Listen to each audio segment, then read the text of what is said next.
જે અમારા કાજલબેન મહેરિયાના લગ્ન બાબતે સમાજ અને પરિવાર વિરુદ્ધ જે કાર્ય કર્યું છે, જેથી સંદીપભાઈ મહેરિયાની સાથે એમને 4-5 વ્યક્તિ દ્વારા માનસિક રીતે હેરાન પરેશાન કરવામાં આવે છે, જેથી કરીને એમના નામ 2 દિવસમાં મોટી મિટિંગનું આયોજન કરીને એમના નામ જાહેર કરીશું.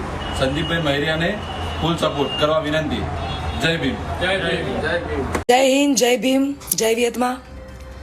હું લોક ગાયક કાજલ મહેરિયા ઘણા સમયથી ચર્ચાનો મુદ્દો જે વાત મારા પારિવારિક હતી, ઘરની વાત હતી, એટલે ઘરમાં જ રહે એવી ભાવનાથી તમારી સમક્ષ ક્યારે રજૂઆત નથી કરી, પરંતુ આજે હદનો છેડો પાર થઈ ગયો હોય એવું મને લાગે છે.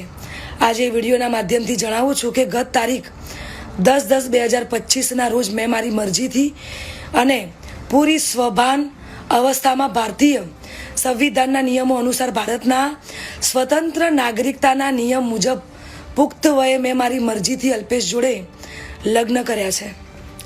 ના કોઈ દાગધમકી કે ના કોઈ દબાણથી કર્યા છે. અલ્પેશ અને મારું પોતાનું રિલેશન છેલ્લા 1.5 વર્ષથી હતું. આ વાતની જાણ મારા પરિવારને મેં કરેલી, પરંતુ એમની રાજીપો ના હોવાથી મેં મારી જાતે મારું ભવિષ્ય, મારી જિંદગી મહત્ત્વપૂર્ણ નિર્ણયમાં મેં મારી જાતે લીધો છે.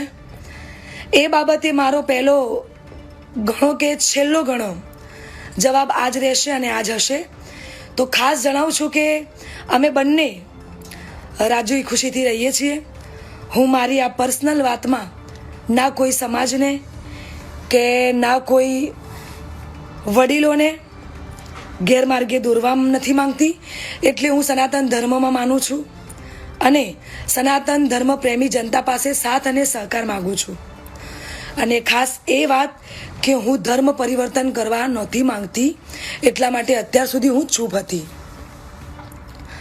આ નિર્ણય પર અડગ રહી છું એનું કારણ કે હું સનાતની છું અને મારા પરિવાર દ્વારા અલ્પેશ અને મારા પર જે આક્ષેપો નાખવામાં આવ્યા છે, અલગ અલગ ધમકીઓ, મારી નાખવાની, ઉપાડી દેવાની, આ બધી ધમકીને અને ખાસ કે મારા સાસરે એટલે કે શેરથા જઈને જેમ તેમ બોલી અને ધમકીને આપી બધી વાહિયાત વાતોથી કંટાળીને તમને બધાની વિડીયો દ્વારા જણાવું છું.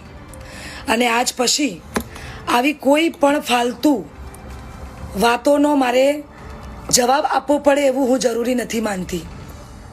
તો પ્લીઝ આજ સુધી મેં લોકોનું અને મારા પરિવારનું જ વિચાર્યું છે, પણ હવે હું મારું વિચારીશ.